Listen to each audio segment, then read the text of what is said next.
Ofreciendo a tu vida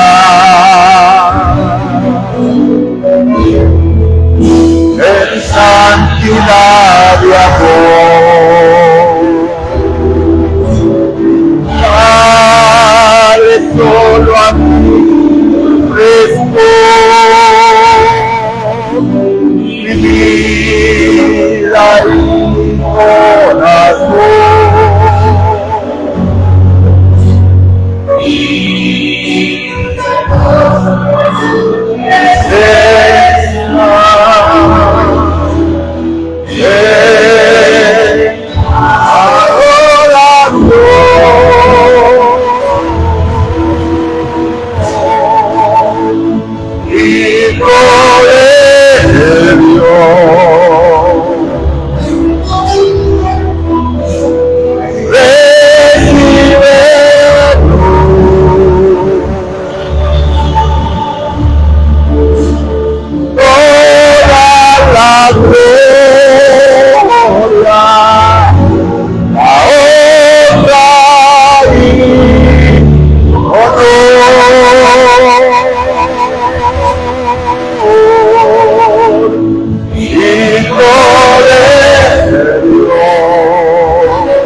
Aleluya, Jesús.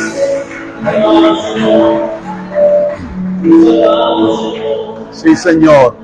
Sí, Padre. Sí, Señor. Aleluya, aleluya. Sí, Señor. Sí, Señor. Sí, Padre. Sí, Señor. Sí, Padre.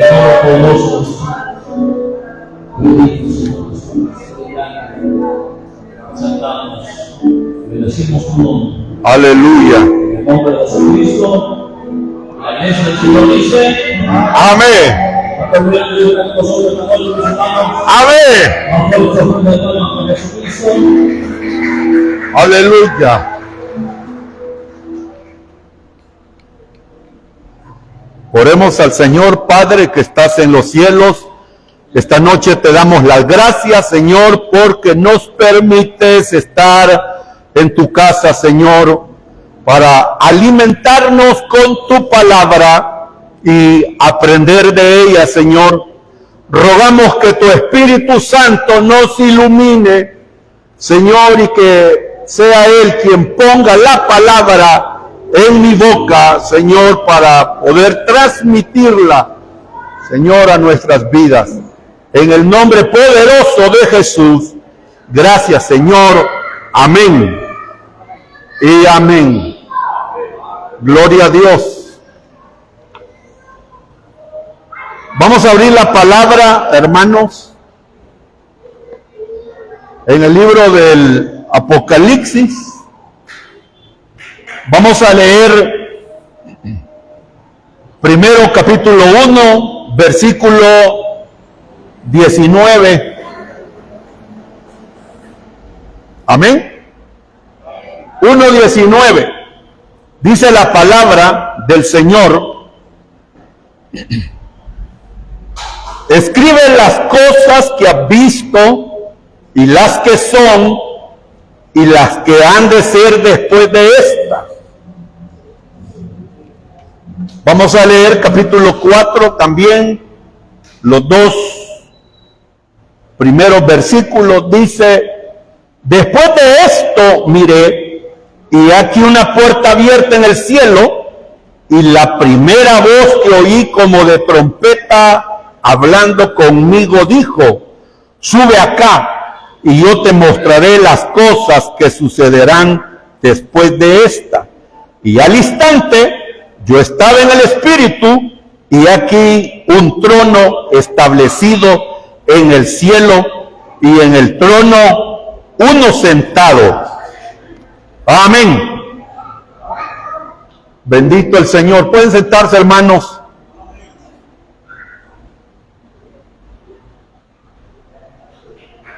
Queremos retornar de nuevo al versículo 19, que es un versículo clave para poder entender todo lo relacionado con el estudio, no solamente del Apocalipsis, sino que también de los eventos del futuro.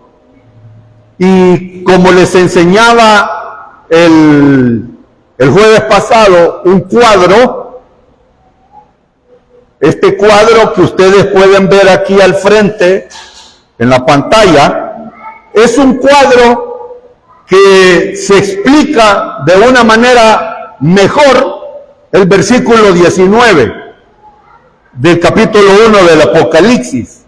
Si entendemos el versículo 19, ya lo entendimos todo el Apocalipsis, hermano.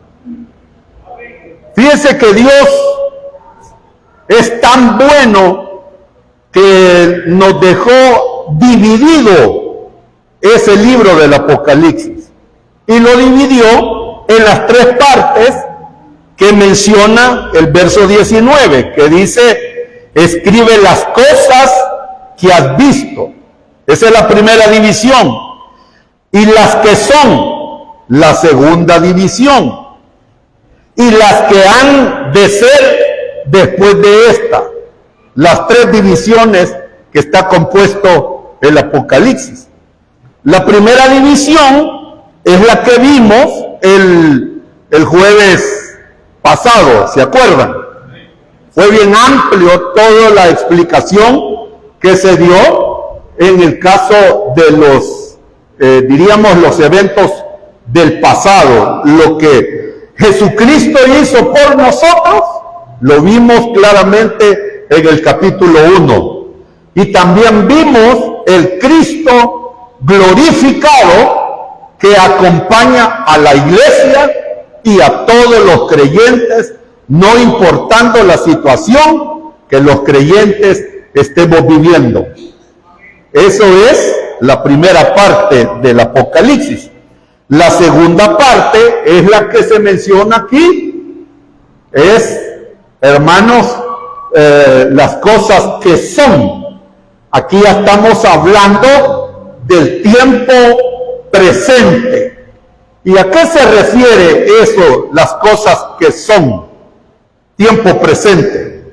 Se refiere al periodo, hermanos, de la iglesia. Quiero que noten esto. La Biblia, ahí en Apocalipsis, menciona 7 iglesias que usted, yo sé que en algún momento las ha leído, y para que entendamos esta parte de las cosas que son, es el mensaje que Dios dio a las iglesias que menciona el capítulo 2 y el capítulo 3 del libro del Apocalipsis. Esas cartas, porque son cartas dedicadas a cada una de estas iglesias, con la diferencia, amado hermano, que estas cartas se movían en medio de ese tiempo en que estaba la iglesia, como les dije el jueves pasado, ubicado en el Asia Menor, lo que hoy conocemos como Turquía. Amén. Que antes no se llamaba así, se llamaba Armenia. Así era conocido Turquía. Hoy así lo conocemos como Turquía. En esa parte geográfica es que estaban ubicadas estas iglesias, que la misma Biblia dice qué iglesias eran. La que estaba en la ciudad de Éfeso, la de Mirna, la de Pérgamo, la de Tiatira, la de Sardis, la de Filadelfia y la de la Odisea. Quiero decirles que esos nombres que menciona aquí el capítulo 2 y el capítulo 3 del libro del Apocalipsis son nombres que siempre tienen un significado. Cada uno de esos nombres de estas iglesias tienen un significado para que nosotros podamos comprender mejor el estudio de estas cartas. Ahora, ¿cómo podemos estudiar las cartas estas dedicadas a la iglesia? Fíjense que hay 2 maneras para entender el estudio de estas cartas. Una de ellas es el contexto que ellas vivieron. Cada una de estas iglesias, aunque estaban en la misma región, pero el contexto que vivieron cada una de ellas son bien diferentes. Entonces, sería bueno que un día aquí en la iglesia estudiáramos cada una de estas cartas o de estas cartas dedicadas a las iglesias. Entonces, hermano, vamos a entender mejor el contexto que vivieron cada una de ellas. Así se puede estudiar. La otra forma de entender estas cartas a las iglesias es de una forma histórica. Es decir, cuando hablo de historia, para mí, es lo mejor para estudiar esta carta. Esa es una opinión muy personal. Y cuando digo histórica, es desde el inicio de la iglesia cristiana hasta donde está hoy. Si uno estudia cada una de estas cartas dedicadas a las iglesias, uno entiende todo el proceso, el desarrollo que ha traído la iglesia cristiana hasta el tiempo presente. Entonces, si se estudia históricamente de la era de la iglesia, uno se le amplía más el conocimiento y entendemos mejor la historia que ha tenido la iglesia desde que nació hasta este año 2026. Amén. Entonces, ¿en qué forma se pueden estudiar estas cartas? Primero, contextualmente, el momento que les tocó vivir a cada una de esas iglesias. Dos, se puede estudiar según la historia de la iglesia desde que nació hasta el tiempo presente. ¿Cómo se pueden aplicar estas cartas? Se pueden aplicar en lo personal, como también se pueden aplicar congregacional. ¿Estamos, hermanos? Entonces, esas son las dos formas de aplicación de estas cartas de Apocalipsis. Ahora, como digo que la mejor forma para mí, para entenderlas, es la parte histórica. Como muestra, solo les voy a poner un ejemplo. En el capítulo 2, que es el mensaje dado a la iglesia de Éfeso, quiero que noten, si se estudian cada una de esas cartas, históricamente, o sea, según la historia de la iglesia, Éfeso menciona, si lo estudiamos así, el inicio de la iglesia cristiana. Fíjense, ¿cómo inició la iglesia cristiana? Comenzó con el mismo nombre que le dan a esta carta del capítulo 2. ¿Cuál es el nombre que menciona ahí? ¿A qué iglesia fue dada esta carta, hermano? Éfeso. Si nos vamos al significado de los nombres, ¿qué es lo que aprendemos? ¿Sabe qué significa Éfeso? Significa un amor ardiente a Dios, por la obra de Dios y por las cosas de Dios. Mire cómo comenzó la iglesia del principio, con un amor ardiente. Y entonces, ¿cómo demostró esta iglesia de Éfeso ese amor ardiente al Señor? Allí mismo lo dice. Leamos si gusta. Verso 1. Dice, escribe al ángel. Esa palabra ángel significa mensajero. Escribe al ángel de la iglesia en Éfeso, que significa amor ardiente, y vivieron de esta forma. El que tiene las 7 estrellas en su diestra, lo expliqué el jueves pasado, ¿quiénes son estas estrellas? Son todos los ministros que están en la mano de Dios. Sigue diciendo, el que anda en medio de los 7 candeleros de oro. Jesús está presente en medio de su iglesia. Amén. Dice esto, yo conozco tus obras. ¿Y cómo es que el Señor, hermanos, ve las obras de esta primera iglesia, de los inicios de la iglesia? Tu arduo trabajo. Mira que lo llevaba a la iglesia ardiente por el Señor. ¿A qué lo llevaba? A trabajar. A ellos sí se les podía cantar aquel coro, hermano, que dice, trabajar y orar en la viña del Señor. Estos sí eran trabajadores en la obra del Señor. Dice, conozco tu arduo trabajo, también la paciencia, y que no puedes soportar a los malos. Mire esto de los malos. Usted sabe que siempre ha habido gente infiltrada en todas las congregaciones. Hay gente que en vez de ser personas que vengan a bendecir a la iglesia, vienen a provocar problemas a las iglesias.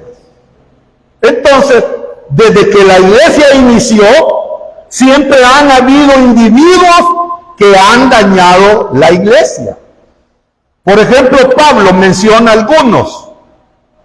Menciona a este Alejandro el Caldelero, que le provocó mucho daño al ministerio de Pablo. Otro que menciona a Pablo, ¿cuál es? Himeneo y Fileto, hermanos. Y a Juan mismo, el que escribió el Apocalipsis, también tuvo un opositor en contra de su ministerio. ¿Cómo se llamaba? Diótrefes. Ese Diótrefes se creía que solo él era el mejor de la congregación. Y dice ahí el mismo Juan, ese quiere llevar el primado. Entonces, amado hermano, no es pecado, fíjese bien, no es pecado que los ministros públicamente puedan mencionar a aquellas personas que en vez de ser edificadores de la obra de Dios, vengan a querer dañar a la congregación o a la iglesia. Ese tipo de individuos, ¿sabe qué es lo que buscan? Buscar el primado, buscar sus propias glorias, y a la vez lo que buscan es dividir la iglesia. Por eso el mismo Pablo dijo a la iglesia, fíjense por aquellos que andan con ese propósito de dividir la iglesia. Hermano, usted nunca se vuelva copartícipe en dividir iglesia. Se lo va a llevar el diablo a usted y a quien divida la iglesia. Y sonría que Cristo le ama. Yo anduve en una congregación este fin de semana y el pastor me contaba de que la iglesia que a él le han dado cargo, tiene como 6 meses, hubieron individuos que llegaron a dividirla. El primero que la dividió golpeó la iglesia, se llevó un buen grupo de la congregación, pero de repente aquel los deja ahí tirados. Ese es el problema cuando usted apoya a un individuo que no es llamado a la obra, sino que él quiere ser primado, el primero en todo, y por eso divide las iglesias. Ese individuo, ¿sabe con qué resultó? Dejó abandonados a los pobres hermanos. Los hermanos después se vieron en la necesidad de regresar a la congregación, todos humillados, todos tristes, porque ese individuo que les dividió por primera vez la congregación allí, se volvió homosexual y después empezó a ser el amante del montón de hombres de allí, de ese pueblo donde yo fui. Tenga mucho cuidado.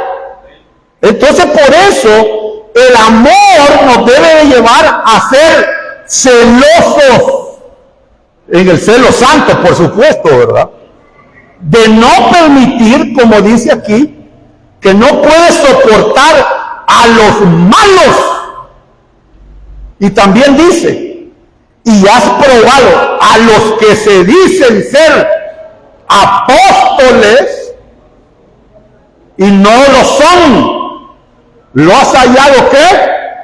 Mentiroso. No quiero asustarlos con esto. En este tiempo habían 2 grupos de apóstoles. Los apóstoles del Cordero. ¿Y quiénes son, dirá usted? Los que anduvieron con Cristo en su ministerio, vieron el obrar de Cristo, vieron su muerte, vieron su sepultura, vieron su resurrección y vieron su ascensión. A esos se les llegó a conocer como los apóstoles del Cordero. Y ellos desaparecieron todos. Después, en el desarrollo de la iglesia, en este amor ardiente, el Señor levantó otros apóstoles, pero no de una forma directa, así como los del Cordero, porque a los del Cordero quien los llamó fue el Señor directamente. Pero a los apóstoles, ese segundo grupo, Fue el Espíritu Santo quien comenzó a llamar a esos apóstoles. A esos apóstoles que fueron llamados del núcleo de la iglesia, se llegó a conocer, amados hermanos, como los apóstoles del Espíritu Santo o apóstoles de la iglesia. Amén. Y usted dirá, ¿hay algún ejemplo en la Biblia? Pues claro, hermano. Ahí tenemos a Pablo. ¿Estamos, hermano? ¿A quién más? A Bernabé. ¿A quién más? A Silas. A Apolos. Entonces, a esos siervos es que fueron conocidos como apóstoles del Cordero o de la iglesia. De la iglesia. Y ahí en ese levantar que estaba haciendo el Espíritu de Dios, empezaron a aparecer gente que decía, yo soy el apóstol también de la iglesia. Y mire, como esta iglesia era tan celosa y amante de Dios y amante de la obra, no solo salía y sacaba luz a los malos obreros, sino que también aquellos que ya se decían, yo soy apóstol. Y los ponían a prueba si verdaderamente eran apóstoles. Y miren lo que dice el Señor ahí. Por eso les aplaudía el Señor a esta iglesia. Y le decía, has probado a los que se dicen ser apóstoles y no lo son. Los has hallado mentirosos. ¿Y qué más, hermano? El amor los había llevado también a sufrir. Los había llevado a tener paciencia en medio del sufrimiento y los había llevado a más trabajo. Si usted nota, le dice, tu arduo trabajo. Y después le dice, aquí en este versículo, dice, has trabajado arduamente. Le vuelve a decir, ¿por qué lo haces, oh iglesia de Éfeso? Por tu amor ardiente que tienes. ¿Sabe cuánto tiempo duró ese periodo de la iglesia de Éfeso en ese amor ardiente haciendo la obra de Dios? ¿Cuántos creen? Si lo estudiamos históricamente, duró aproximadamente los primeros 3 siglos de la iglesia cristiana, desde sus inicios. 300 años trabajando con ese amor ardiente, hermano. Imagínense. Porque al pasar esos 300 años, comenzaron a perder el amor. Ahí lo dice la palabra. Tengo contra ti que has dejado tu primer amor. Y ese es el cuidado que debemos de tener nosotros los creyentes.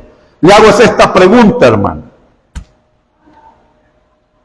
¿Siente usted el mismo amor desde aquel día en que se convirtió a Cristo y le entregó la vida a Cristo? Desde ese día usted siente ese amor por el Señor o siente que le ha menguado. Cuando uno viene a los pies del Señor, yo me acuerdo la hora que me convertí, hermanos, 6 de la tarde, 11 de mayo de 1981, y sé cuál fue el versículo que me predicaron y sé quién me predicó el evangelio. Y cuando uno está recién convertido, se vuelve tan sensible con un mensaje que uno escuche, al rato ya está llorando. Le hablan de vigilia, aleluya. Le hablan de oración, amén. Le hablan de ayuno, aleluya. Le hablan de ir a evangelizar y aunque uno no pueda hablar bien, uno dice, vamos. Le hablan de ir a ganar las almas para Cristo, vamos. Que vamos a ir a participar a una actividad allá a otra iglesia y los vamos a apoyar porque aquellos hermanos están abriendo una obra, aleluya. Mire, uno anda que hasta los mismos familiares le dicen después, te has vuelto muy fanático, le dicen. Te has vuelto cucaracha de templo, le dicen a uno, hermano. ¿O no? Porque hay un amor. Por eso vuelvo y le pregunto, ¿tiene ese mismo amor de los primeros días de su vida cristiana? No me voy a contestar. Como también les pudiera preguntar, ¿tiene ese mismo amor para su esposa o para su esposo desde el momento que usted le dijo, un amén, voy a estar contigo por toda la vida? ¿O siente que le ha menguado? Mire cuán importante entonces es estudiar las cartas de una forma histórica. Porque si nos trasladamos a la última carta, la de la Odisea, capítulo 3, versículo 14. 3:14. Mire, ¿sabe qué significa la Odisea? Ya no es amor ardiente. La Odisea significa juicios a las naciones. Quiero que comprenda el significado de ese nombre. Juicio a las naciones. Hermano, escuche esto, por favor. Dios está tratando con las naciones. Y cada día, no se sorprenda cómo las naciones se van convulsionando más y convulsionando más. Y quiero decirles que les tengo una mala noticia. Esto no va a mejorar para nada. Al contrario, el mundo va a entrar a un proceso de falta de paz, de falta de seguridad. Va a entrar a un proceso de convulsiones económicas, de desastres naturales, y va entrando más y más. Es decir, que todas las naciones, amados hermanos, estarán bien convulsionadas. Y usted pregúntese por qué. ¿Por qué? Entre más se convulsionen las naciones, la Biblia compara a esa convulsión, ¿sabe con qué lo compara? Como el mar. Así lo compara, como el mar. ¿Y a dónde está eso?, dirá usted. Antes de explicar lo de la Odisea, vamos al capítulo 13 de Apocalipsis siempre.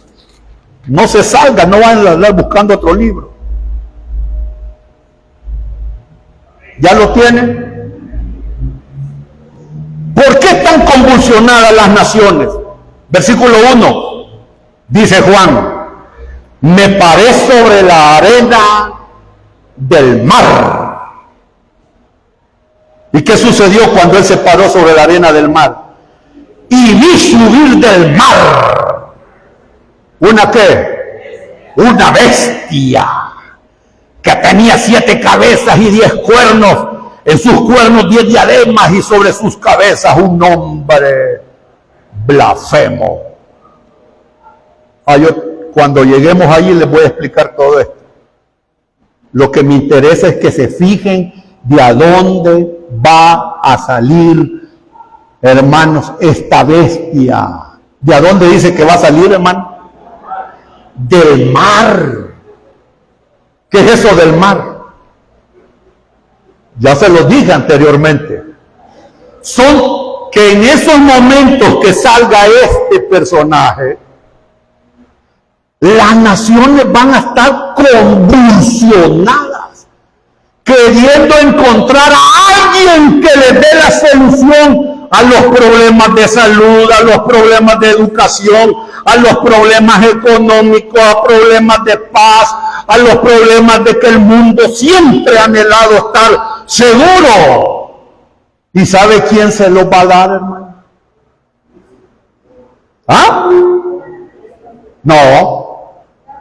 El anticristo.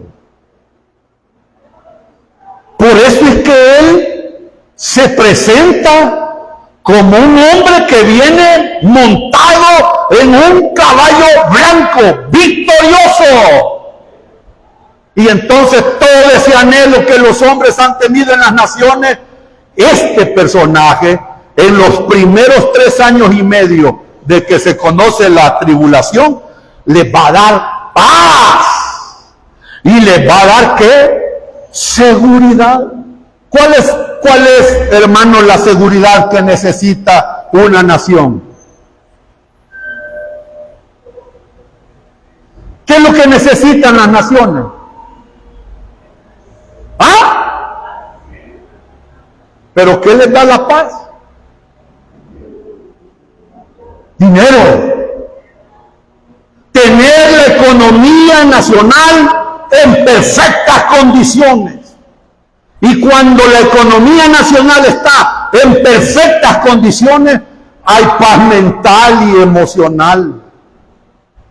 ¿O no me lo creen ustedes esto? ¿Cómo se siente usted cuando anda buen billete en el bolsillo? Vengan todos los recibos que quieran, dice usted.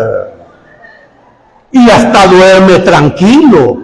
Cuando no hay plata, ¿cómo pagar las cosas? El colegio de los hipotes, pagar la casa que uno sacó con el banco, pagar los gastos del carro, de la gasolina, todo lo que se le compra para mantenerlo en óptimas condiciones. Hay una ansiedad en uno, hay problemas emocionales, hay un espíritu agitado que hasta el sueño se le quita a uno. ¿Y cómo voy a hacer?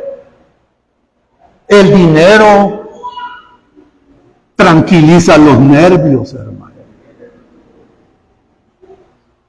Entonces, lo primero que les va a dar es solución económica. Y ustedes van a tener seguridad. Ahí sí se va a dar el milagro económico, mi hermano.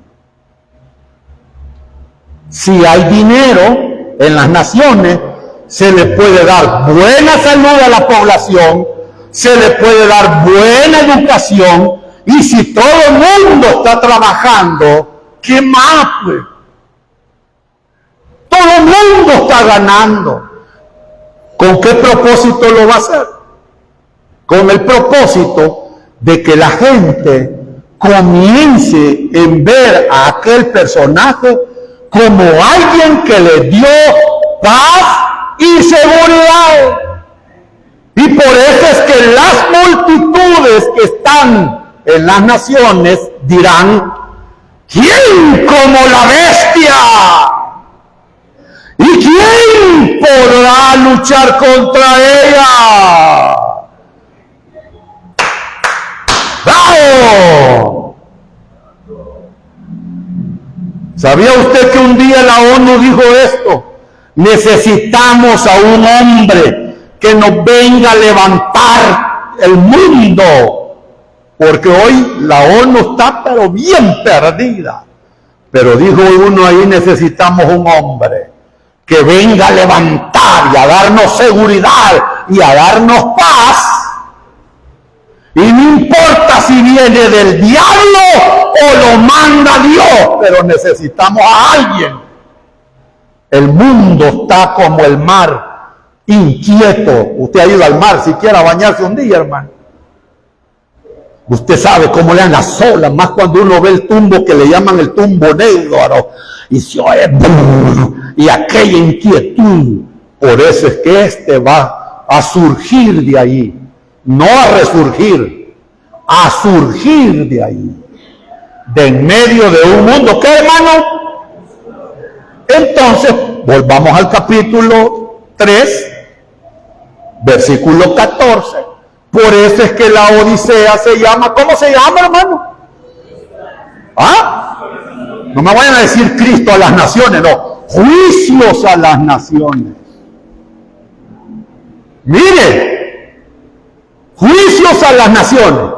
Pero ¿sabes cuál es lo más duro de todo esto? Aquella iglesia que comenzó con ardor, trabajando en la obra, creyentes consagrados, creyentes celosos. Hoy, en medio de este mundo convulsionado, ¿sabe qué tipo de iglesias tenemos, hermano? Allí lo dice. Oiga, escribe al ángel de la iglesia de la Odisea: he aquí el amén, todas las promesas en Cristo se cumplen. El testigo fiel y verdadero, el principio de la creación de Dios dice esto. No es que Dios o Cristo haya sido creado. Eso no lo dice la Biblia. Eso lo dicen los testigos de Jehová. Amén. Y cuando ahí dice el principio de la creación de Dios, Él es quien creó todas las cosas. Amén, hermano. Dice esto: yo conozco tus obras. Le dice a esta iglesia presente el Señor. ¿A qué iglesia, hermano? Al Centro Cristiano de Benecer de las Asambleas de Dios. Es a toda la iglesia.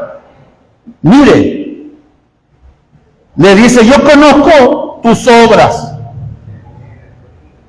que ni eres ni frío ni caliente. Ojalá fueres frío o caliente, pero por cuanto eres tibio y no frío ni caliente, te vomitaré de mi boca. Esos son los tres tipos de creyentes que hay hoy en las iglesias. ¿Y sabe quiénes son los que dan más problemas? Los tibios. Los tibios le provocan náusea al cuerpo de Cristo. Por eso le dice: estoy deseoso hasta de vomitar. Le dan problema al pastor, le dan lata a la congregación. Esos no diezman, esos no ofrendan, son criticones y andan queriendo averiguar qué están haciendo con la economía de la iglesia, y ni siquiera ni un quinto dan para la congregación. Y sonrían que Cristo les ama, hermano. Esos son terribles.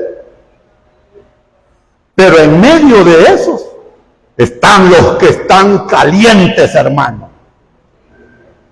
Y están, ¿quiénes más? Los fríos. Estos fríos pueden calentarse. ¿Quiere andar usted caliente espiritualmente? Solo ande con calientes espiritualmente.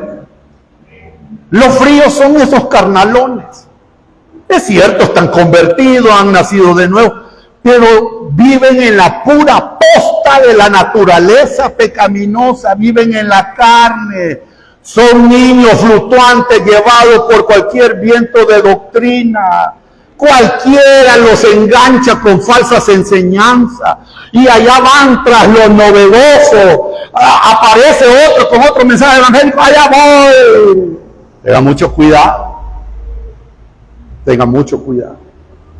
Ese es el tipo, hermanos, de iglesia que se está prácticamente viviendo en este tiempo final. Amén. Eso se llama juicio a las naciones.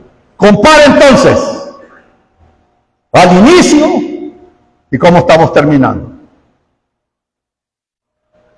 Yo sé que hay teólogos que dicen que estamos esperando un gran avivamiento. Entonces ellos lo esperan de una forma general. Pero si nos vamos al versículo, ¿es general o es individual? Es individual. ¿Quién es el que está avivado aquí, hermano, espiritualmente? El caliente. El caliente ama la palabra, el caliente le gusta congregarse, el caliente anda buscando estar metido todo el tiempo en la iglesia, sin descuidarse de la familia también.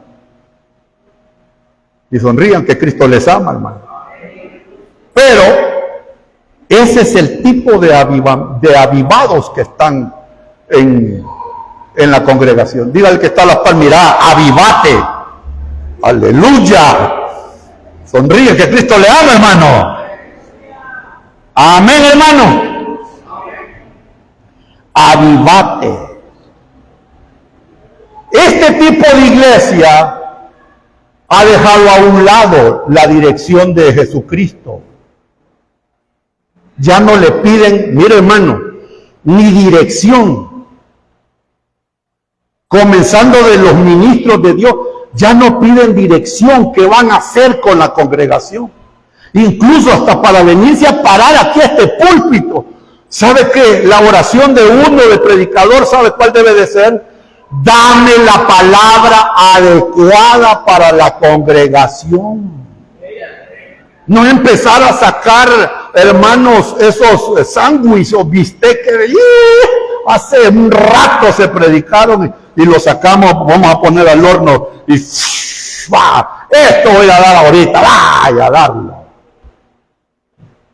Esta iglesia final es que ha dejado que Jesús no se mueva en medio de ella. Mire lo que dice siempre Apocalipsis 3:20.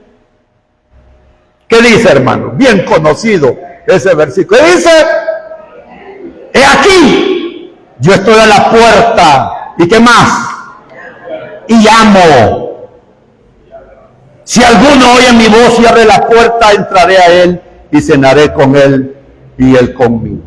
Han dejado a un lado al Señor. El Señor está presente con nosotros, hermano. No, pero Él está sentado a la diestra del Padre. ¿Y cómo es que está presente entonces? Exacto, por medio del Espíritu Santo. Le hemos dado la espalda al Espíritu Santo. Déjame a mí, yo puedo, a mí déjame. Yo tengo el poder. Y ahí salen hasta las hermanas chicas poderosas, aleluya, yo tengo el poder. Y hemos dejado a un lado al Espíritu Santo. Y por eso el Señor dice, ¿sabía usted que cuando Él dice yo estoy tocando a la puerta, tenga cuidado con los evangelistas que apliquen este versículo a los inconversos? Este versículo no es para inconversos, es para los conversos, los que están dentro de la iglesia. Yo les estoy tocando, iglesia, a la puerta. Le toca la puerta. Y el Señor dice, si alguno de esos que están allá adentro oye mi voz, el que es oveja del Señor va a oír la voz del Señor. ¿Cuántos son ovejas aquí? ¿Y cabras? No hay, aleluya, todos son ovejas. Ay, hermano. He aquí yo estoy a la puerta. He aquí yo estoy llamando. Déjenme que yo los dirija. Déjenme que yo les dé la palabra. Déjenme que yo los vaya guiando. Déjenme. Y mire, si alguno oye mi voz y abre la puerta, ¿qué dice el Señor ahí? Entraré a él, cenaré con él y él conmigo. Ese va a gozar de la bendición de todo triunfador. Porque esto, ¿se acuerda que hace unos meses atrás les dije, cuando se dan los galardones, a los que daban los galardones en las competencias olímpicas de Grecia, lo llevaban a darse una gran cena, porque eran los campeones de haber ganado sus laureles, hermano.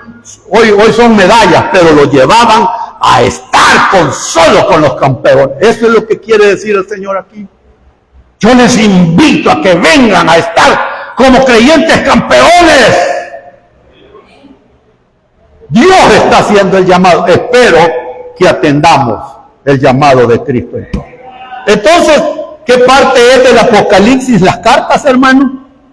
Las que son lo que está viviendo hoy la iglesia. Y la tercera parte, versículo 19 del capítulo 1.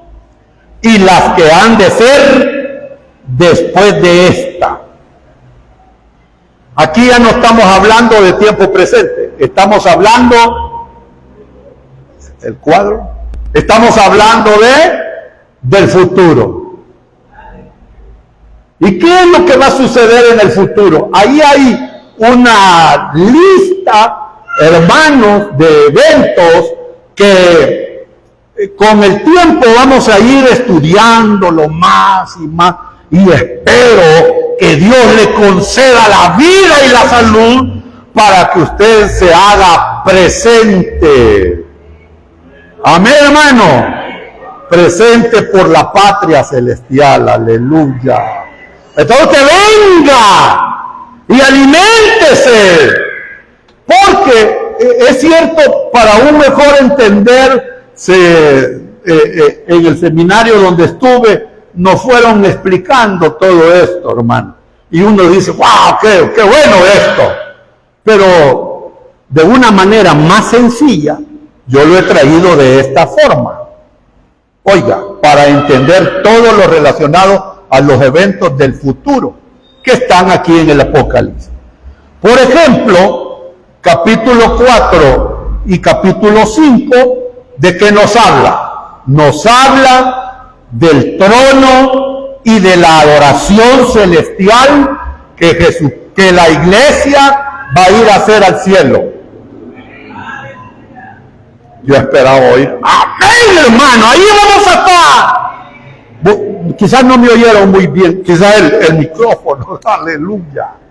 Repito, capítulo 4 y 5, ¿de qué nos habla? Del trono de Dios y de la adoración celestial que la iglesia irá a hacer en el cielo. ¿Cuántos dirán amén? Aleluya. Porque nuestra patria, ¿dónde está, hermano? Por eso les decía, presente pero por la patria celestial. Amén. Capítulo 7 y los primeros versículos del capítulo 14 de Apocalipsis, solo presten atención y ya vamos a finalizar, hermano. ¿De qué nos habla?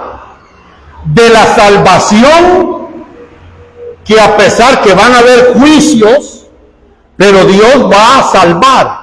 ¿A quién va a salvar? 144,000 judíos y a una gran multitud de gentiles, que en el capítulo 14 dice que estarán con Cristo en el monte de Sión, es decir, Sión es la capital del reino de Cristo aquí en la tierra. ¿Qué más nos habla? Apocalipsis y los eventos futuros. La aparición de dos bestias. Ya les mencioné una, que está en el capítulo 3. Dos bestias. La primera bestia es conocida teológicamente como el anticristo. Por ahí estuve leyendo a un hermano que decía, el Apocalipsis no menciona al anticristo. Decía él, un teólogo de aquí de nuestro país. Decía él, no menciona. Quien lo menciona, dice, es Juan en sus cartas. Entonces, el enfoque que él daba era que el anticristo que presenta Juan en sus cartas es alguien opositor a las cosas de Dios, un apóstata, un blasfemo, uno que va a engañar, pero él decía eso. Entonces, muchos hermanos estudiosos de la Biblia comenzaron a escribirle, ¿por qué tú dices eso? Es cierto que Apocalipsis 13 solo dice, vi aparecer una bestia, pero esa bestia que menciona Apocalipsis 13, le decían los hermanos, es el anticristo. Y yo estoy de acuerdo. Y le hacían ver a él, aunque no aparezca ahí como las cartas de Juan, anticristo, sino que aparece con el nombre de bestia, es igual, le explicaban al hermanito es igual a que hablemos de la Trinidad si la palabra Trinidad no aparece en la Biblia? Es igual, le decían a él, que hablemos del rapto y no aparece la palabra rapto. Pero aunque no aparezca ni la Trinidad, así, la Trinidad es. Pero sí hay una triunidad de Dios en la Biblia. Que aunque no aparezca el nombre rapto, pero sí aparece el arrebatamiento de la iglesia en la Biblia. Entonces, él, hermanos, en su punto de vista decía que el capítulo 13 no habla nada del anticristo. Pues cómo no, lo vamos a ver, mi amado hermano, a la luz también de, no solo de ese versículo, cuando nos toque estudiar, sino que en ciertas palabras que incluso Daniel escribe en relación a bestias. Porque donde Daniel con Apocalipsis son, hermanos, paralelos.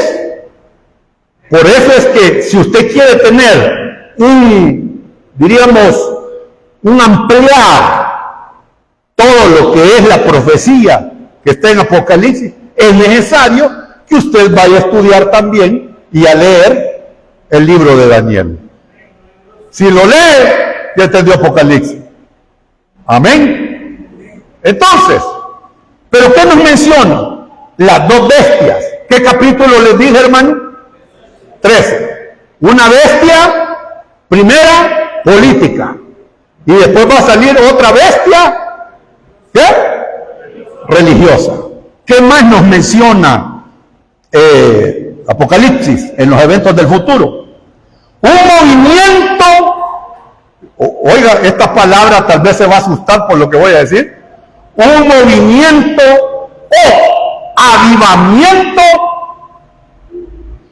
de Satanás y sus demonios. Si hoy usted ve que la maldad está bien fuerte, en ese tiempo de lo que se conoce como la gran tribulación, va a haber un movimiento del diablo, hermano, más fuerte de lo que hoy tenemos. Ahorita quienes andan hostigando a las naciones y a los hombres son los que se conocen como los potestades que están en los aires. Allá andan libres. Pero hay otro grupo de ángeles que a la luz de la Biblia se conocen como ángeles caídos, que el Señor, cuando se rebelaron contra él, un grupo de esos rebeldes que no guardaron su dignidad, los dejó libre. Pero otro grupo los metió en un lugar que le llaman el abismo o el tártaro en griego. Esas son prisiones de oscuridad, y allí dice el Señor que los tiene reservados para el juicio. En la gran tribulación los van a sacar de allí a esos demonios. Esos demonios, ¿sabe por qué los metió ahí, hermano? Son peores de los que andan libres. Y cuando los que andan libres se unan con los que están en esas prisiones de oscuridad, van a salir a hostigar al mundo por 5 meses.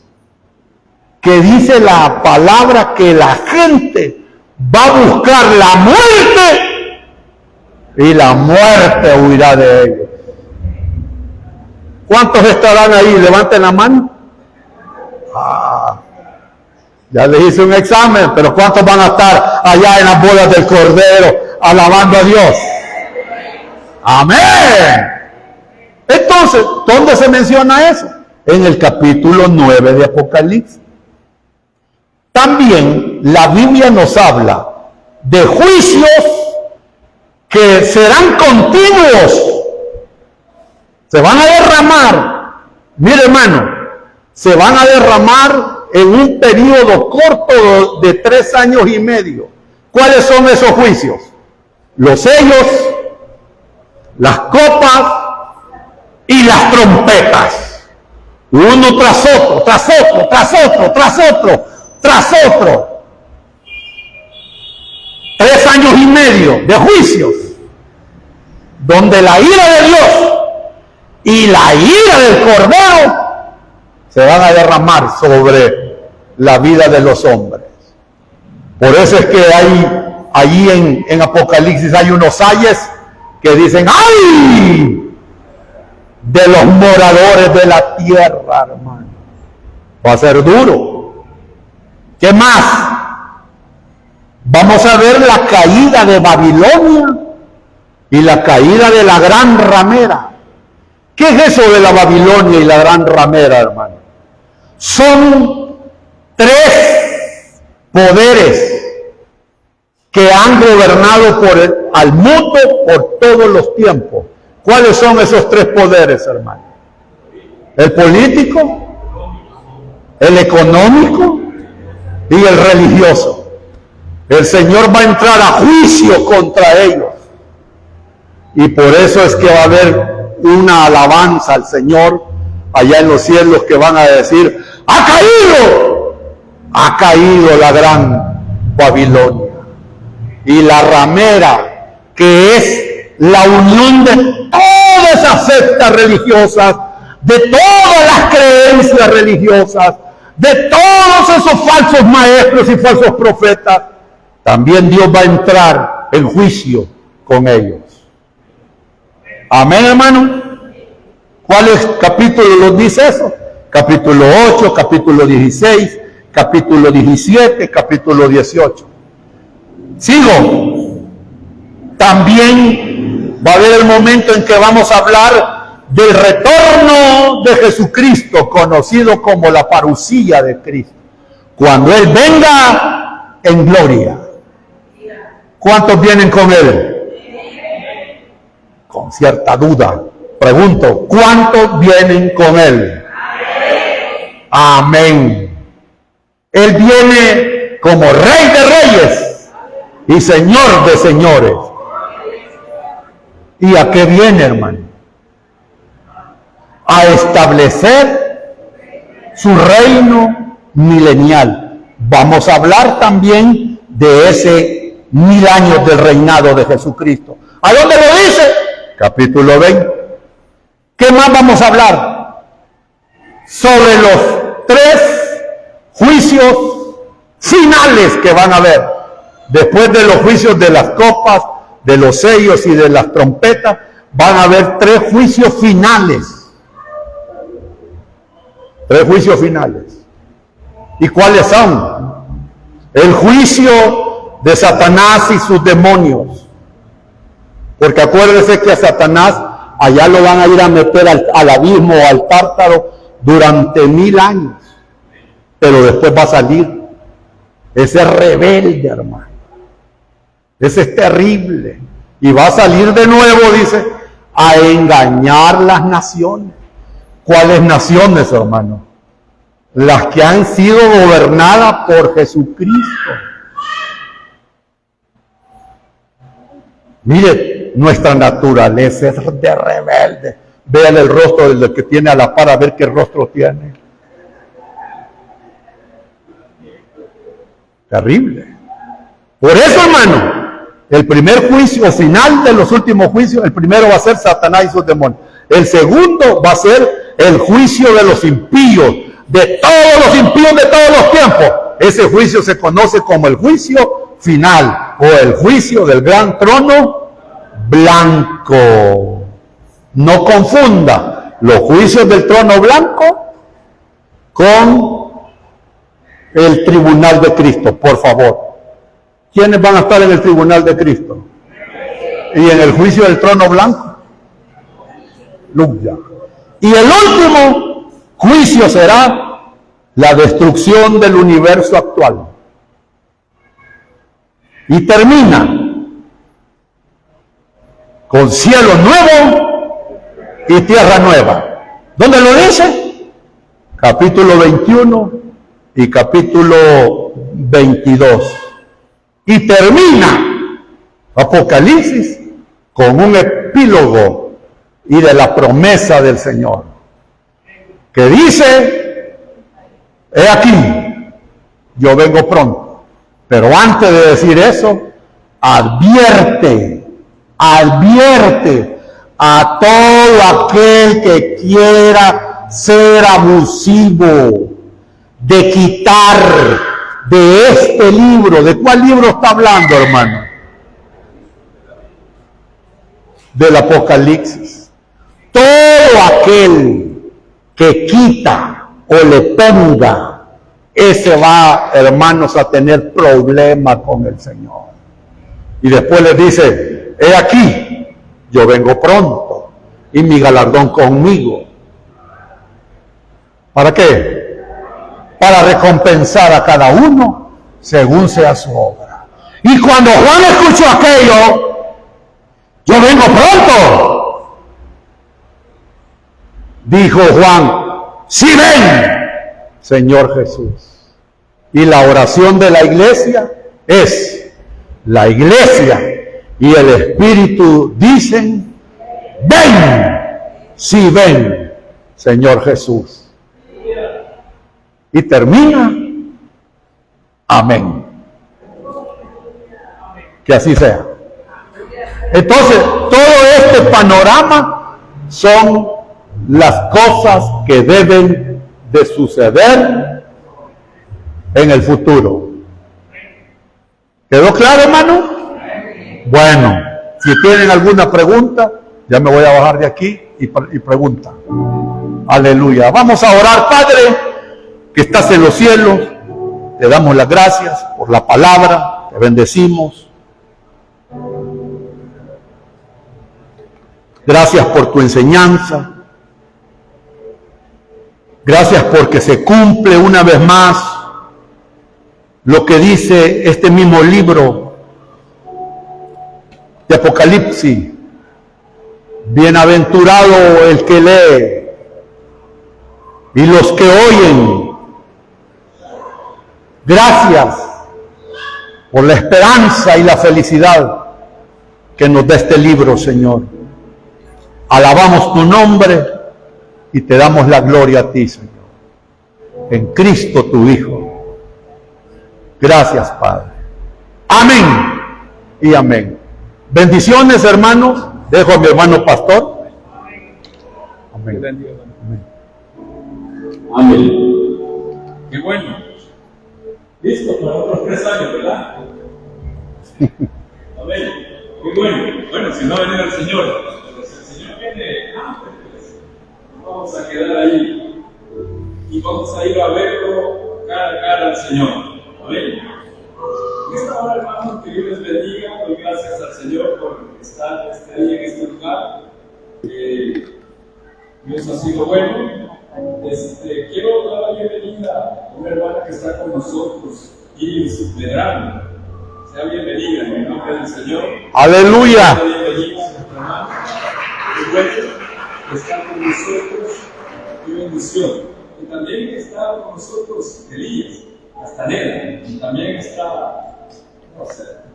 A ver, sea bienvenido en el nombre del Señor. Qué bueno que nos visita. El joven que está aquí con nosotros. Qué bueno, hermano, cuando le damos la bienvenida. Amén. Bien, vamos a consagrarnos.